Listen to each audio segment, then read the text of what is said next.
पाहूयात आपण आता. गणित पहा. एक माणूस मोटर गाडीने 180 किमी अंतर 3 तासात कापतो. त्याच वेगाने पुढचे 120 किमी अंतर कापायला त्याला आणखी किती वेळ लागेल? मोटर गाडीने 180 किलोमीटर अंतर 3 तासात, म्हणजे अंतर आणि तास या ठिकाणी दिलेले आहेत. तर वेग काढावा लागेल. वेग काढल्यानंतर मग पुढे 120 किमी अंतर कापायला त्याला आणखी किती वेळ लागेल? ते 120 किमी जे अंतर आहे ते त्या वेगानं, जे वेग काढलेला आहे त्या वेगानं नंतर त्याचा वेळ काढता येईल आपल्याला. तर सुरुवातीला पहा, एक सूत्र लक्षात राहू द्यायचं.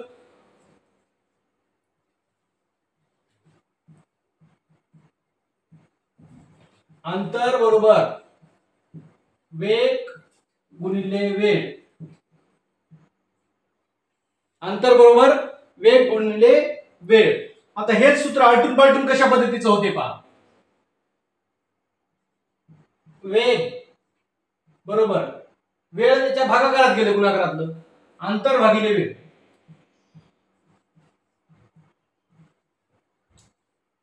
अंतर घ्या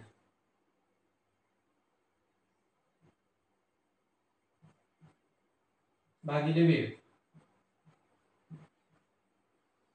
आणि वेळ बरोबर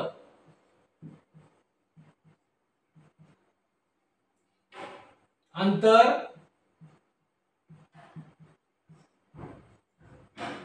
भागिले वेग. सरळ सरळ इथंच केलेलं आहे. पण अंतर बरोबर वेग गुणिले वेळ. आता वेग काढायचा असेल तर वेळ काय करायचं, इकडे भागाकारात गेला, गुणाकारातला भागाकारात गेला ऑपोजिटला. नंतर वेळ काढायचा असलं तर परत अंतर भागिले वेग, वेग परत भागाकारात गेला. अशा पद्धतीचे हे सूत्राचा वापर करून आपल्याला हे गणित सोडवता येतात. तिन्ही सूत्र लक्षात राहू द्या.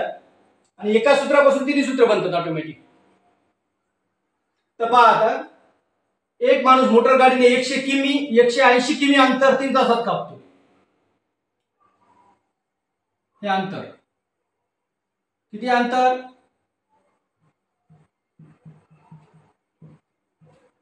180 किमी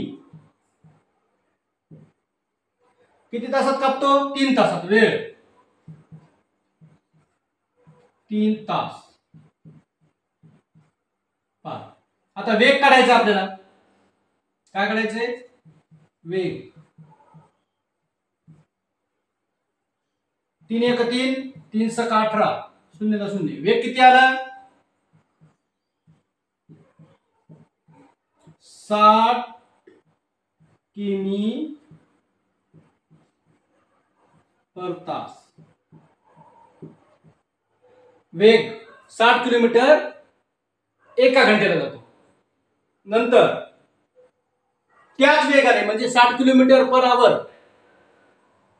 60 किलोमीटर याच वेगाने 120 किलोमीटर अंतर जातो. परत अंतर किती जातो नंतर तो? तर त्याला आणखी लागायला वेळ किती लागेल? तो वेळ काढूया. अंतर किती जातो तो? 120 किमी.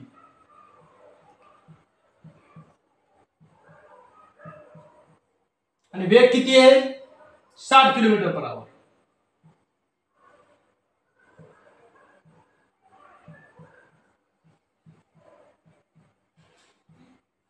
हा शून्य कटला, हा शून्य कटला. 6 1 6, 6 2 12. वेळ किती लागेल मग? 2 तास. त्याच वेगाने पुढचे 120 किलोमीटर अंतर कापायला त्याला 2 तास लागेल. 2 तास लागतील.